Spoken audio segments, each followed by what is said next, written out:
حدیث میں کہا گیا کہ منافقین کیا ہوتے ہیں؟ ہم المنافق بطنہ، یہ منافق پیٹ کے پجاری ہوتے ہیں، اول اور آخر پیٹ ہوتا ہے ان کا، نہ ان کو ملت کا مفاد عزیز ہوتا ہے، نہ یہ ملت کے لیے قربانیاں دینا چاہتے ہیں، نہ ملت کے لیے پڑھنے کا ان کا، نہ ملت کے لیے دوڑ بھاگ کرنے کا، نہ اسلام کے لیے دوڑ بھاگ کرنے کا، نہ ان کے لیے خون پسینہ بہائیں گے، کچھ نہیں، سارا اول اور آخر یہ پیٹ۔ میرا کاروبار، میرا دھندا، میرا بزنس، میرا یہ بچ جائے، میرا وہ بچ جائے، مجھے کچھ نہ کرنا پڑے ملت سے، ملت کے لیے کچھ نہ کرنا پڑے، لیکن جب لینے کی بات آئے تو ملت سے سب کچھ وصول کرنے کے لیے میں تیار رہوں، سب سے آگے رہوں۔ الحمد للہ رب العالمین والصلاة والسلام علی رسولہ الامین وعلی آلہ واصحابہ اجمعین، اما بعد فاعوذ باللہ من الشیطان الرجیم، بسم اللہ الرحمن الرحیم۔ وَإِذَا رَأَيْتَهُمْ تُعْجِبُكَ أَجْسَامُهُمْ وَإِنْ يَقُولُوا تَسْمَعْ لِقَوْلِهِمْ كَأَنَّهُمْ خُشُبٌ مُّسَنَّدَةٌ يَحْسَبُونَ كُلَّ صَيْحَةٍ عَلَيْهِمْ هُمُ الْعَدُوُّ فَاحْذَرْهُمْ قَاتَلَهُمُ اللَّهُ أَنَّىٰ يُؤْفَكُونَ۔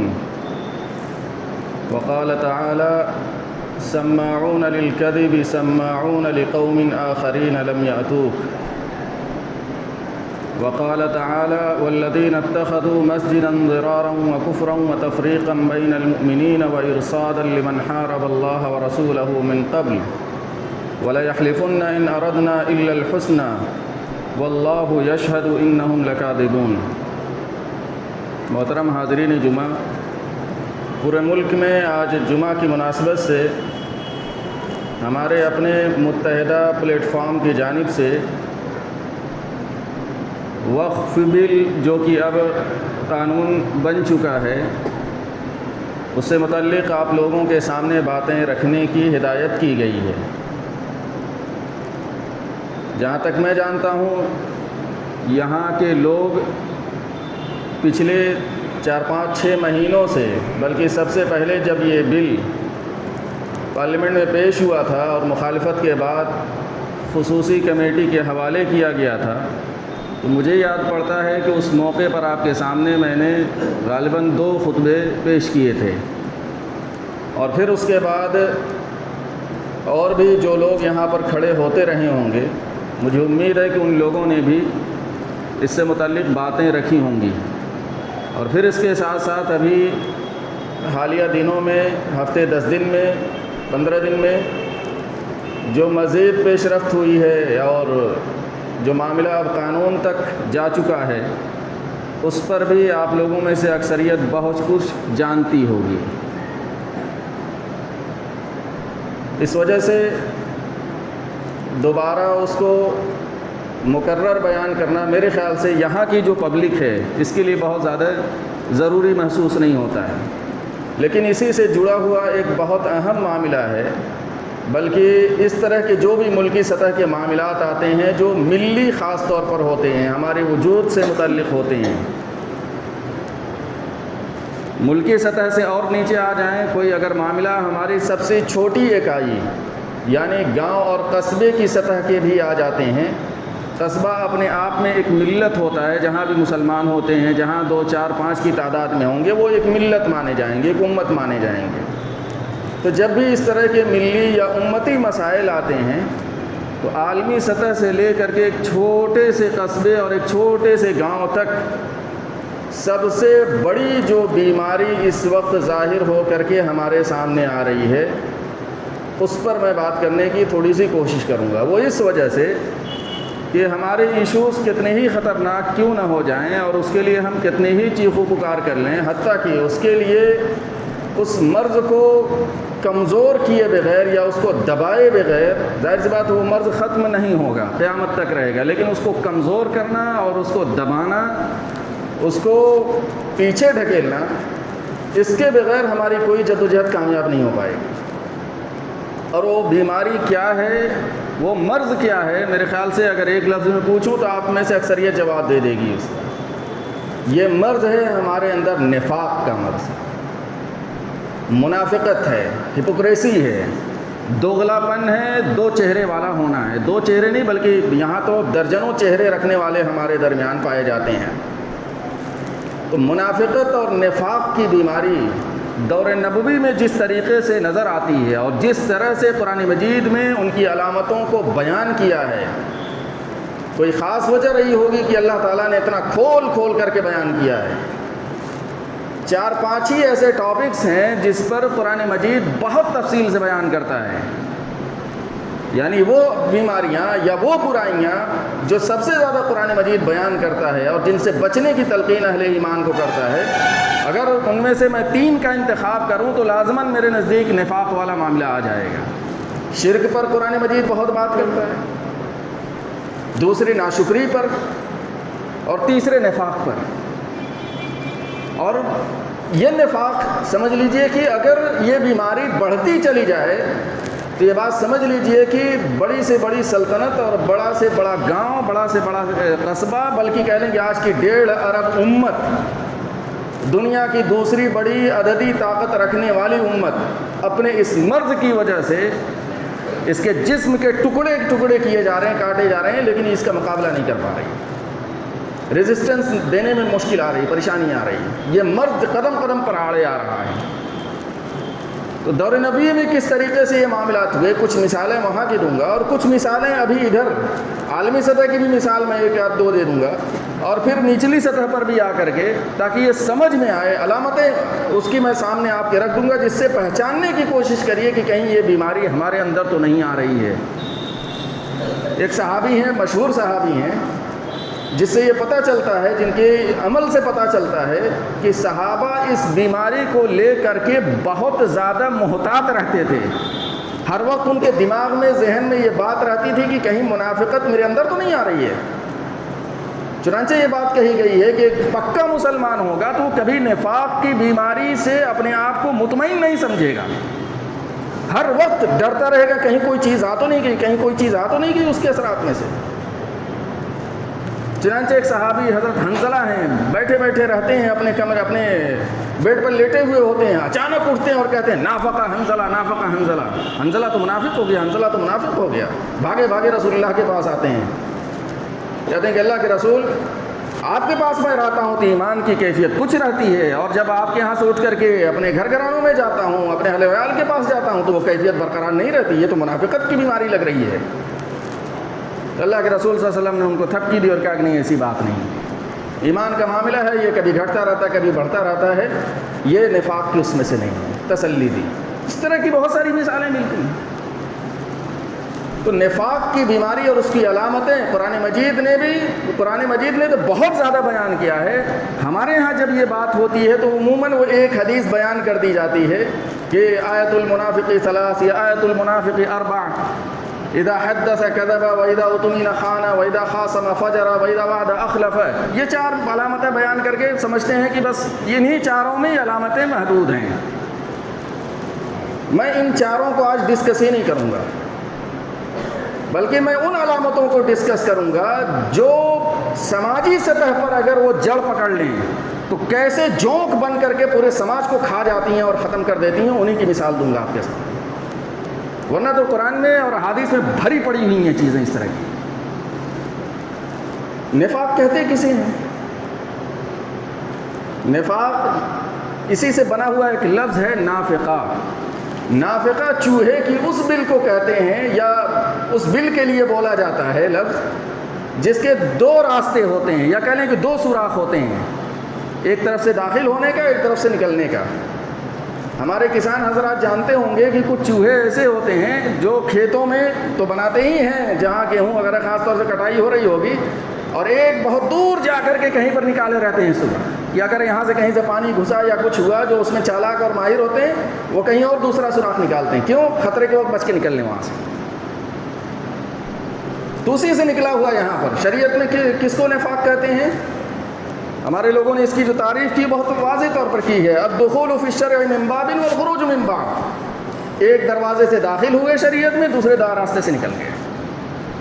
اب یہ نکلنا کوئی زبانی ضروری نہیں ہے، کیا بھائی میں نے آج آ کر کے کہا اشہد ان لا الہ الا اللہ واشہد ان محمدا عبدہ ورسولہ، اور شام کو جا کر کے کہا کہ نہیں میں نہیں ہوں، میں سینکڑوں خداؤں کو مانتا ہوں وغیرہ وغیرہ۔ ضروری نہیں کہ اس بات کا اقرار کوئی کرے یا اس بات کا کوئی اعلان کرے۔ بلکہ اس میں عملی پہلو بھاری ہیں، قولی تو نظر ہی نہیں آتا یہاں پر۔ اور منافق تو کہا ہی اس کو جاتا ہے کہ جو کلمہ کا اقرار کر کے مسلمانوں میں شامل ہوتا ہے، دکھاوے کے لیے شامل ہوتا ہے۔ تو یہاں سارا معاملہ پریکٹیکل ہے، سارا عمل سے ظاہر ہوگا، اس کے ظاہریت سے دیکھ کر کے، اس کے چال چلن سے دیکھ کر کے ہوگا، اس کے مجموعی رویے سے اس کے اوپر فیصلہ کیا جائے گا یا جانا جائے گا۔ اور جس کے اندر منافقت کی علامتیں ظاہر ہو جاتی ہیں اس کو باقاعدہ نامنیٹ کر کے منافق کہنے سے بھی منع کیا گیا ہے، اس طرح کی بات نہیں ہے، لیکن اتنا اس کو کھل کر کے بیان کیا جائے، اتنا چرچا ہو کہ جب بھی اس طرح کی علامتیں کسی سے ظاہر ہوں تو لوگوں کی نگاہوں کے سامنے آ جائے کہ بھائی یہ اپنے میں سے نہیں ہے، یہ واضح ہو جانا چاہیے۔ اور دور نبوی میں خاص طور سے جو مدنی پیریڈ ہے، اس مدنی پیریڈ میں حالات اللہ تعالیٰ نے کچھ اس طرح سے بنایا کہ مختلف مواقع پر پورا کا پورا گروہ ان کا کھل کر کے سامنے آ گیا کہ ہاں یہ 300 کے قریب جو ہیں یہ منافقوں کا ٹولہ ہے۔ کب یہ ظاہر ہوئے؟ جنگ کے موقع پر، جب جہاد کا اعلان ہوا، پورے کی پوری مدینہ کی کمیونٹی، پوری اسلامی ریاست خطرے میں سے دو چار تھی، اس کی زندگی جو ہے وہ خطرے سے دو چار تھی، اور اس موقع پر سب کو مقابلے کے لیے سامنے آنا چاہیے تھا، لیکن منافقوں کا سردار اپنے 300 ساتھیوں کو لے کر کے عین موقع پر نکل پڑا، واپس ہو گیا۔ سارے مسلمانوں نے دیکھ لیا کہ ہمارے درمیان میں منافق کتنی بڑی تعداد میں ہیں۔ اگر اللہ تعالیٰ اس طرح کی صورتحال نہ پیدا کرتا تو نہیں پتہ چلتا اتنی آسانی سے، عملی طور پر نظر آیا۔ اس سے آگے دیکھیے، ایک خطرناک ترین جنگ سامنے آتی ہے، جنگ احزاب، خطرناک ترین جنگ ہے۔ قرآن نے اس کی جو تشبیہ بیان کی ہے، اس کی جو جس طریقے سے بیان کیا ہے، ہنالک ابتلی المؤمنون وزلزلوا زلزالا شدیدا، ہلا مارے گئے، وبلغت القلوب الحناجر وتظنون باللہ الظنونا، کلیجے منہ کو آ رہے تھے۔ اللہ کے رسول صلی اللہ علیہ وسلم کی نمازیں قضا ہوئیں اس جنگ میں۔ منافقین کا کیا رویہ تھا؟ وَيَقُولُونَ إِنَّ بُيُوتَنَا عَوْرَةٌ، اے اللہ کے رسول ہمارے گھر کھلے پڑے ہوئے ہیں، کوئی حفاظت کرنے والا نہیں ہے، ہمیں جانے دیں۔ اللہ کہتا ٹھیک، جاؤ جاؤ جاؤ، اس سب سے نکلو، جاؤ۔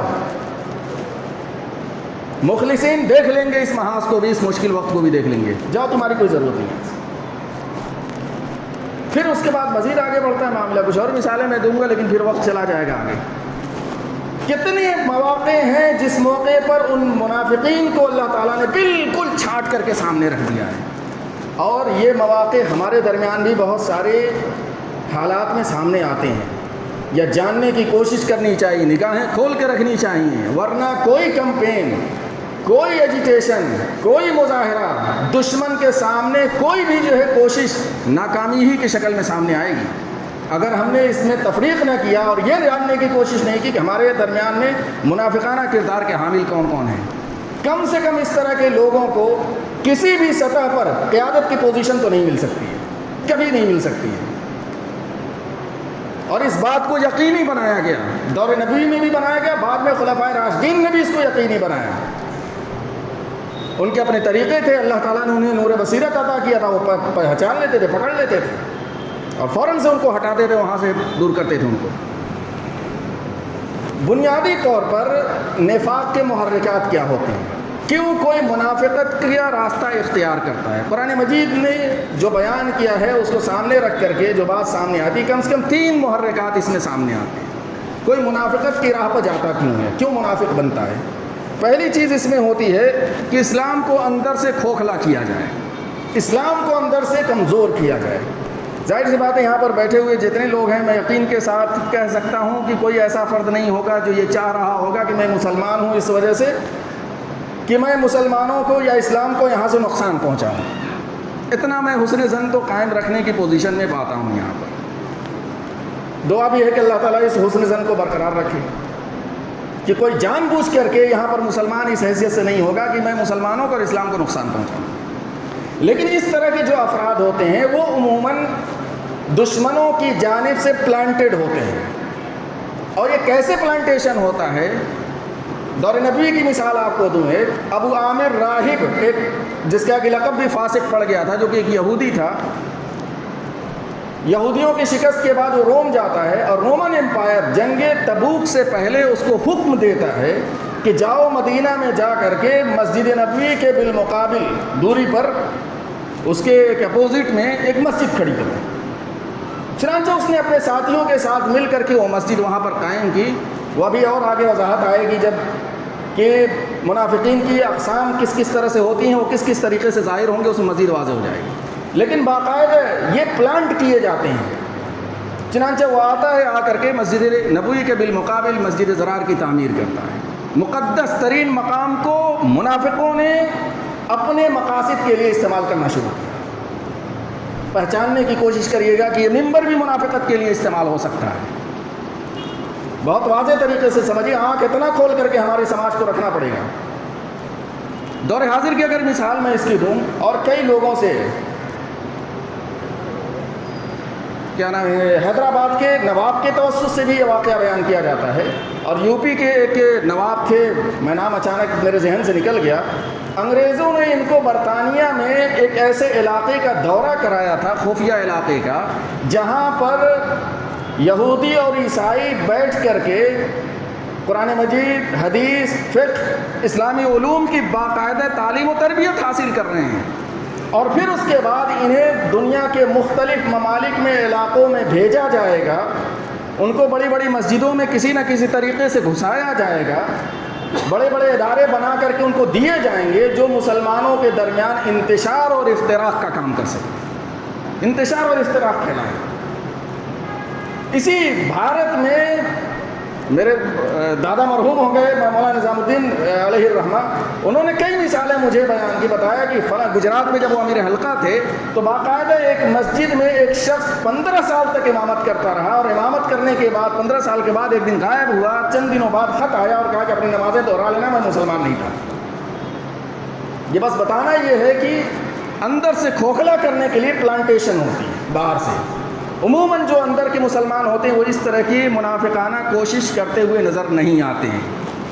دوسری جو اس میں دوسرا محرک جو ہوتا ہے وہ مفاد پرستی کا، کچھ ذاتی مفادات ہوتی ہیں۔ یہ وہ چیز ہے جو عمومی طور پر ہمارے درمیان میں منافقانہ صفات کے جو عامل ہوتے ہیں ان کے اندر یہ بنیادی چیز ہوتی ہے کہ ان کے کچھ مفادات ہوتے ہیں، ادھر سے بھی تعلق بنا رہے، ادھر سے بھی تعلق بنا رہے، مسلم سماج سے بھی فائدہ اٹھا لیں، اور کبھی کوئی دقت کوئی پریشانی آئے تو بھائی تھانے سے ہمارا تعلق ہے، فلاں صاحب سے ہمارے تعلقات ہیں، فلاں سیاسی صاحب لیڈر صاحب سے ہمارے تعلقات ہیں، فلاں وہ اسلام کا کتنا ہی بڑا دشمن ہو، تعلقات گانٹھے ہوئے ہیں سائڈ سے کہ بھائی ہم تمہارے ساتھ ہیں،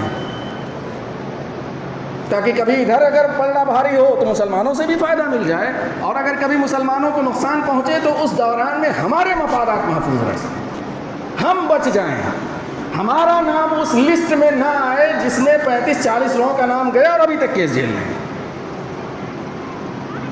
یہ ساری چیزیں ہوتی ہیں، کیوں؟ اپنے مفادات کے تحفظ کے لیے۔ اور تیسری جو چیز اس میں قرآن مجید نے کہا ہے کہ مفاد پرستی کی بنیادی وجہ کیا ہوتی ہے؟ دینی حقیقتوں سے ناواقفیت۔ انہیں پتہ نہیں ہوتا ہے کہ دین ہے کیا، انہیں معلوم نہیں ہوتا کہ اللہ کی ذات دیکھ رہی ہے، انہیں پتہ نہیں ہوتا ہے، معلوم نہیں ہوتا ہے کہ آخرت میں جواب دہی بھی ہونی ہے، انہیں یہ بھی نہیں پتہ ہوتا کہ ان ساری کوششوں کے نتیجے میں آخر میں انہیں ناکامی ہوگی۔ یہ اللہ کا وعدہ ہے کہ یہ ناکام ہو کر کے رہیں گے، کامیابی آخر میں مسلمانوں ہی کو، مخلصین کو ملے گی، تمام کے تمام منافقت کے باوجود، لیکن یہ نہیں جان رہے ہوتے، یہ بیچارے ہیں، یہ جاہل ہیں، ان کو سمجھانے کی کوشش کی جائے کہ اس راستے سے باز آ جائیں۔ دو یہاں پر قسمیں میں آپ کے سامنے رکھ دیتا ہوں پہچاننے کے لیے، حالانکہ قرآن مجید نے، اور آگے ایک کتاب کا نام بھی میں دے دیتا ہوں، پڑھے لکھے یہاں پر لوگ ہیں اور پڑھے بھی ہوں گے، میرے مطالعے کا مرکز وہ کتاب رہی، اس کے نتیجے میں قرآن مجید کے اور حصوں کو پڑھنے کا موقع ملا۔ مولانا اسدالدین اصلاحی کی ایک کتاب ہے حقیقت نفاق، جس کے دسترس میں ہوگی لازماً اس کو پڑھنے کی کوشش کرے اور اندازہ لگائے کہ وہ چیزیں ہمارے اندر تو نہیں ہیں۔ قرآن مجید کی تقریباً 65 سے زیادہ آیتوں کی روشنی میں 65 سے زیادہ جو ہے وہ علامتیں نفاق کی انہوں نے گنائی ہیں وہاں پر، احادیث چھوڑ دیجیے ابھی، اس کے علاوہ 65 طرح کی نشانیاں انہوں نے گنائی ہیں۔ ظاہر سی بات میں یہاں پڑھنے لگوں گا تو وقت پورا ختم ہو جائے گا، لیکن یہاں پر دو قسم میں آپ کے سامنے رکھ کر کے اس وجہ سے رکھنا چاہ رہا ہوں کہ اس کو ہم دیکھ رہے ہیں، اس کو ہم جھیل رہے ہیں۔ سب سے پہلی چیز اس میں کہ یہ منافقین مسلم سماج میں دشمنوں کے لیے جاسوسی کا کام کرتے ہیں. یہ قرآن مجید بیان کر رہا ہے, میں نہیں بیان کر رہا. سورہ مائدہ کی آیت ہے سماعون للکذب سماعون لقوم آخرین لم یاتوک. یہ جھوٹ پر کان لگاتے ہیں, جہاں جھوٹی باتیں ہو رہی ہوں گے وہاں کان لگائے رہیں گے منافق قسم کے لوگ. اور دوسرے یہ جاسوسی کریں گے, باتیں دیکھیں گے, معلومات انفارمیشن کلیکٹ کریں گے. اور کس کے لیے؟ لقوم آخرین, دوسری قوم کے لیے. یہ دوسری قوم کون ہے؟ ہر وہ دوسری قوم ہے جو مسلمانوں میں نہیں شامل ہے, وہ دوسری قوم ہے. تو یہ دوسروں کے لیے جاسوسی کرتے ہیں.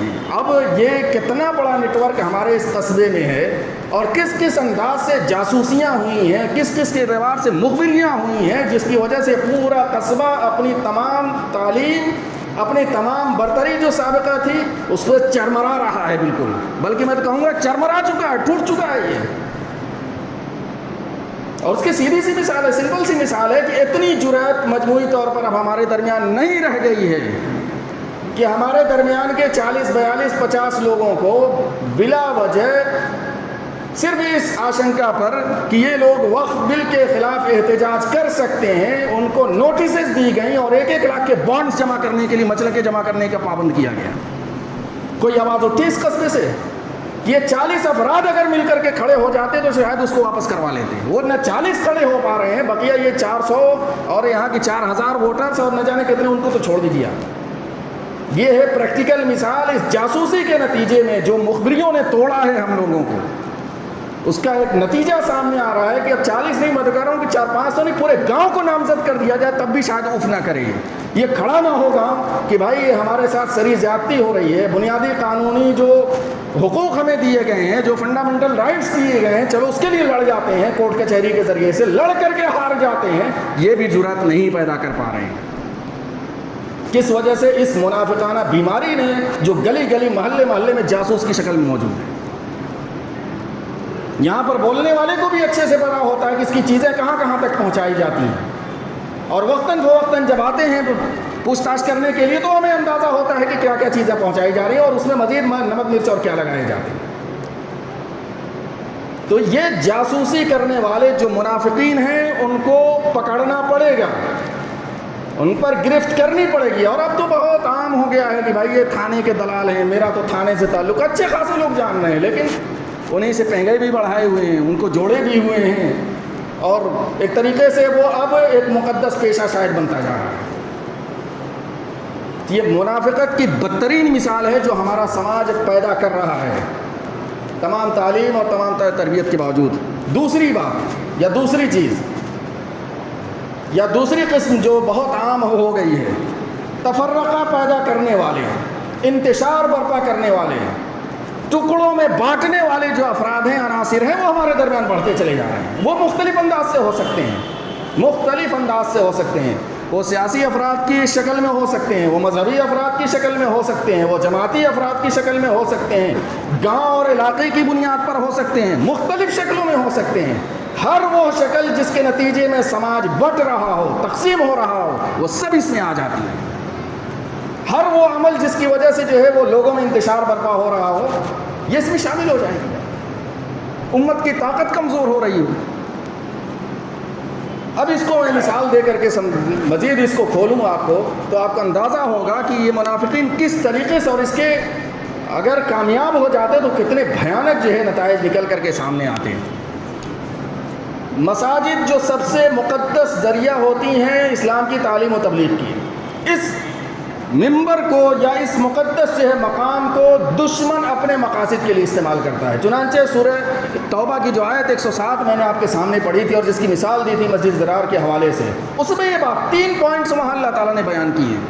3 بنیادی وجوہات یا 3 بنیادی محرکات جس کی وجہ سے منافقین مسجد کو اپنا سینٹرل پوائنٹ بنا سکتے ہیں.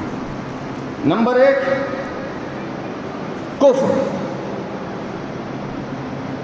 پھیلانے کے لیے, اب اس کی مثال میں نے دے دیا ہے. نمبر 2 وَإِرْصَادًا لِمَنْ حَارَبَ اللَّهَ وَرَسُولَهُ مِنْ قَبْلُ, جو اللہ اور رسول سے, امت مسلمہ سے مقابلہ کرنے والے ہیں, ان سے لڑنے والے ہیں, ان کے دشمن ہیں ان کے لیے ٹھکانہ فراہم کرتے ہیں. تو یہ ٹھکانے فراہم کرنے کا بھی معاملہ آگے ہو سکتا ہے. کچھ مثالیں اس کی بھی مل جائیں گی تلاش کرنے پر. تیسری جو بات کی گئی ہے وہ بالکل عام ہے ہمارے یہاں، وہ تفریقم بین المومنین، مسلمانوں کے درمیان، اہل ایمان کے درمیان تفریق پیدا کرنے کے لیے. آپ لوگوں کو یاد ہو نہ یاد ہو، سال ڈیڑھ سال پہلے یا لاک ڈاؤن کے بعد میں نے یہاں سے بھی کئی دفعہ کہا اور بھی دوسری جگہ پر کہا، فتویٰ منگوا کر کے اس کو سرکولیٹ کیا کہ جس طریقے سے لاک ڈاؤن کے بعد مساجد کے ذریعے سے ہمارے اس قصبے ہی میں نہیں اور بھی دوسرے گاؤں میں انتشار بڑھا ہے اور لوگ اس کو ختم کرنے کے بجائے پروموٹ کرنے والے بن کر کے سامنے آئے ہیں. جمعہ کا دن ہے، بڑی مساجد میں ہونا چاہیے. یہ بات تھی کہ لاک ڈاؤن ہے، اس وجہ سے جو ہے ہر مسجد میں جو ہے لوگ نماز جمعہ ادا کر لیں. لاک ڈاؤن سے پہلے بلیریا گنج میں 8 مساجد میں نماز ہوتی تھی جمعہ کی، اب 16, 14, 15 کے قریب ہو رہی ہیں. ہر چھوٹی چھوٹی مسجد میں ممبر کھڑا کر دیا. یہ انتشار کی علامت ہے کہ اتحاد کی علامت ہے؟ اور اب تو اس بات کا بھی اندیشہ ہو گیا ہے کہ کہیں جو ہے وہ عید بھی 2 جگہ نہ ہو جائے.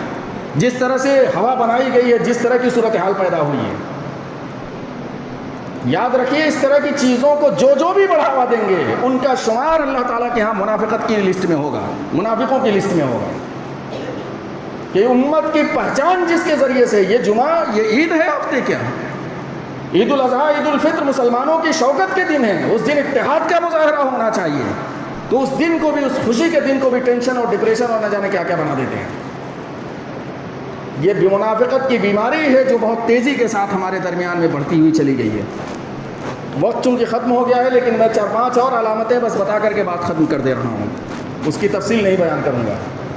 قرآن مجید نے بتایا ہے کہ منافقین کی کچھ اور علامات کیا ہیں. ان کا ظاہر اور باطن بالکل الگ ہوگا. دکھیں گے کچھ، اندر کچھ ہوں. زبان پر کچھ ہوگا اور دل میں کچھ ہوگا. یہ ایک چہرہ رکھنے والے، ایک پانی پر رہنے والے، ایک رنگ میں رہنے والے نہیں ہوں گے. یہ ہر رنگ میں مل جانے والے ہیں، ہر رنگ اختیار کر لینے والے گرگٹ کی طرح سے ہوں گے اور ہر سانچے میں فٹ ہو جانے والے ہوں گے. اسلام اس سے منع کرتا ہے. اللہ تعالیٰ منع کرتا ہے کہ مسلمان کا ایک رنگ ہے، صرف وہ صبغت اللہ ہے. وہ ہمیشہ ایک ہی رنگ میں رہے گا، ہمیشہ وہ ایک ہی سانچے میں فٹ ہوگا، ہمیشہ اس کا ایک ہی چہرہ رہے گا، ہمیشہ اس کی ایک ہی پہچان ہوگی. اس کی 10 پہچان نہیں ہوگی، اس کے 10 رنگ نہیں ہوں گے، اس کے 10 سانچے نہیں ہوں گے، ایک رنگ رہے گا. لیکن منافقین کی بات کہی سورۃ الفتح میں، یقولون بألسنتہم ما لیس فی قلوبہم، کہ زبان پر وہ بات لے کر کے آتے ہیں جو ان کے دل میں نہیں ہوتی ہے. وہ بالکل الٹ ہوتے ہیں، بالکل الگ ہوتے ہیں.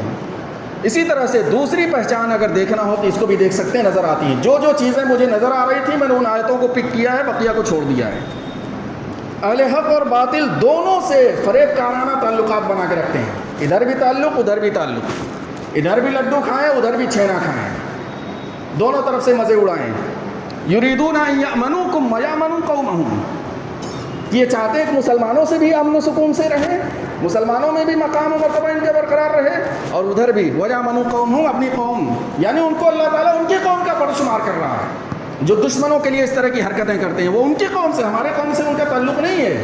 قیامت کے دن اسی طریقے سے ان کے ساتھ سلوک کیا جائے گا. تیسری، کفار اور دشمنان اسلام سے دلی دوستی اور محبت اور معاونت کا تعلق ہوتا ہے. قرآن مجید میں کہا گیا الذین یتخذون الکافرین اولیاء من دون المؤمنین، کہ اہل ایمان کے بالمقابل کفار کو ہی اپنا دوست بناتے ہیں. مثال اب میں دوں گا لازمی طور پر کہ عالمی سطح پر ہمارے ایک انتہائی اہم قضیے میں عالمی سطح پر کیسے منافقت کا مظاہرہ کیا گیا اور کتنی خطرناک صورتحال میں کیا گیا، اور اس کا نتیجہ کتنے 100 بلکہ ہزاروں کی تعداد میں شہادتوں کی شکل میں سامنے آ رہا ہے. غزہ کی جب دوبارہ جنگ ہوئی اور اسرائیل نے حملہ کیا ہے، حملے سے پہلے یونائٹڈ عرب امارات، متحدہ عرب امارات سے وہاں پر 50 رکنی ڈاکٹروں کا ڈیلیگیشن جاتا ہے کہ ہم جا رہے ہیں زخمیوں کا علاج و معالجہ کریں گے.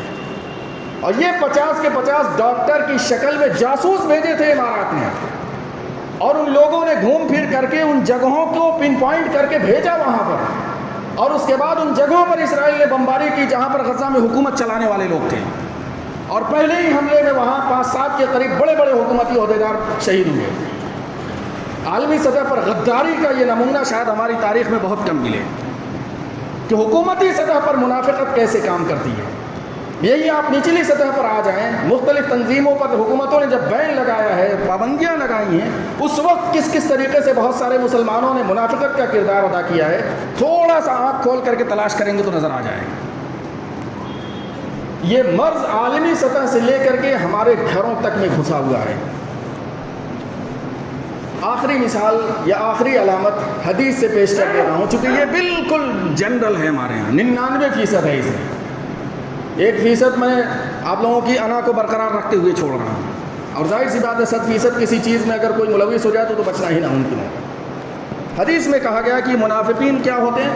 ہم المنافق بطنہ، کہ یہ منافق پیٹ کے پجاری ہوتے ہیں، اول اور آخر پیٹ ہوتا ہے ان کا، نہ ان کو ملت کا مفاد عزیز ہوتا ہے، نہ یہ ملت کے لیے قربانیاں دینا چاہتے ہیں، نہ ملت کے لیے کوڑھنے کا ان کا، نہ ملت کے لیے دوڑ بھاگ کرنے کا، نہ اسلام کے لیے دوڑ بھاگ کرنے کا، نہ ان کے لیے خون پسینہ بہائیں گے، کچھ نہیں، سارا اول اور آخر یہ پیٹ۔ میرا کاروبار، میرا دھندا، میرا بزنس، میرا یہ بچ جائے، میرا وہ بچ جائے، مجھے کچھ نہ کرنا پڑے ملت سے، ملت کے لیے کچھ نہ کرنا پڑے، لیکن جب لینے کی بات آئے تو ملت سے سب کچھ وصول کرنے کے لیے میں تیار رہوں، سب سے آگے رہوں۔ منافقین کی علامت بھی قرآن مجید میں بیان کی گئی ہے کہ جب بانٹا جاتا ہے، سورۃ توبہ میں کہا وَلَوْ أَنَّهُمْ رَضُوا مَا آتَاهُمُ اللَّهُ وَرَسُولُهُ وَقَالُوا حَسْبُنَا اللَّهُ سَيُؤْتِينَا اللَّهُ مِن فَضْلِهِ وَرَسُولُهُ إِنَّا إِلَى اللَّهِ رَاغِبُونَ۔ اسی کے آس پاس یہ آتے کہ جب دیا جاتا ہے تو بڑے خوش ہوتے ہیں، ہاں ہاں ملا، اور جب محروم کر دیا جاتا ہے اِذَا هُمْ يَسْخَطُونَ، فوراً منہ بسور لیتے ہیں، یہ تو کچھ ملتا ہوتا نہیں ہے، خالی قربانی، خالی خون، خالی یہ یہاں لڑنا وہاں لڑنا، خالی لڑنے کی بات ہمیں مقابلہ کرنے کے لیے یہاں وہاں، لیکن جب کچھ ملنے کی بات ہے کچھ ملتا ہی نہیں، فوراً واویلا مچانا شروع کر دیتے ہیں۔ تو منافقت کی یہ صفت ہے، وہ ہمیشہ پیٹ ہی تک رہ کر کے سیمت ہو جاتا ہے۔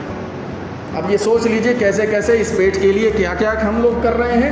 یہ پیٹ ملت کو سربلندی کے لیے یا کسی بھی اپنی شناخت کو بچانے کے لیے کوئی احتجاج یا کوئی اگر پروٹیسٹ یا کوئی موومنٹ کھڑی ہوتی ہے، یہ پیٹ کے پجاری قوم کبھی اس کے لیے آگے آ پائے گی؟ یہ سوچ لیجئے گا۔ اس کے لیے تو بہت کچھ، یہ پیٹ ایک استعارہ ہے۔ پیٹ کا مطلب یہ ہے کہ اس میں بہت کچھ جائے گا، بزنس بھی جائے گا، گھر بھی جائے گا، بلڈوزر بھی چل سکتے ہیں، سیز بھی کیا جا سکتا ہے، اور نہ جانے کیا کیا ہو سکتا ہے۔ بہت واضح طریقے سے سوچ لیجیے، ورنہ ایک رتی برابر بھی کوئی چیز بچنے اچنے والی نہیں ہے، نہیں بچے گی، کوئی حد نہیں ہے کفار کی۔ آخری آیت بات ختم کرتا ہوں سورۃ الممتحنہ کی، جس میں ان کی نفسیات بتائی گئی ہے کہ یثقفوکم یکونوا لکم اعداء ویبسطوا الیکم ایدیہم والسنتہم بالسوء وودوا لو تکفرون۔ جب تک کفر نہیں کروا کر لیں گے، جب تک شرک میں نہیں مبتلا کروا لیں گے، اور اصطلاح میں گھر واپسی نہیں کروا لیں گے، تب تک یہ باز نہیں آنے والے، کوئی حدود نہیں ہے۔ یہ سماج کھڑا ہوگا، یہ سوسائٹی کھڑی ہوگی، یہ خون دے گی، پسینہ دے گی، ہاتھ پاؤں توڑوائے گی، جیل جائے گی تو بچا پائے گی، ادروائز بچنے کا کوئی آپشن نہیں ہے، کوئی آپشن نہیں ہے، بہت صاف سمجھ لیجیے۔ اور یہ منافقانہ جو چیزیں میں نے آپ کے سامنے گنا دی ہیں، بہت سارے لوگوں کے اندر جذبہ ہے، جوش ہے، کچھ کر گزرنے کا، کہیں نہ کہیں جذبے انگڑائیاں لے رہے ہیں، لیکن یہ بات سمجھ لیجیے، اپنے دائیں بائیں اگر منافقانہ صفات کے حامل لوگ ہوں گے تو صرف نقصان ہوگا، فائدہ نہیں ہوگا۔ تو دونوں ساتھ میں، جہاں ہم اس موومنٹ کو آگے لے کر کے جائیں گے، جیسا اوپر سے ہدایات آئیں گی، وہیں پر اپنے آس پاس منافقانہ کردار کے جو حاملین ہیں، یا اس موقع پر جن کو تھانوں میں بلایا گیا، کئی لوگوں کے نام تو میں بھی اب جان گیا ہوں، کہ جن کو بلا کر کے ہدایت کی گئی تھی کہ فلاں گاؤں میں کچھ ہوگا تو بتانا ہے لوگ، اب تو آ کر کے بتاتے ہیں کہ مجھ کو تھانے میں بلایا گیا تھا، ایسے ایسے کہا گیا، کچھ ہوا کہ نہ چاہیے، کچھ ہوا کہ نہ چاہیے۔ اب تو اس طرح کے لوگ، اب کچھ ہوا بھی نہیں، لیکن 40 لوگ جو ہے وہ نپیے اچھے خاصے جو ہے وہ ان سے لاکھوں روپے وصول بھی کر لیا جائے۔ اللہ تعالیٰ ہمیں سمجھ دے، اس بیماری سے محفوظ رہنے کی توفیق عطا فرمائے، اور اپنی اس جد و جہد کو منافقوں سے پاک صاف کرنے کی توفیق عطا فرمائے۔ اقول قولی ھذا واستغفر اللہ لی ولکم اجمعین فاستغفروہ انہ ھو الغفور الرحیم۔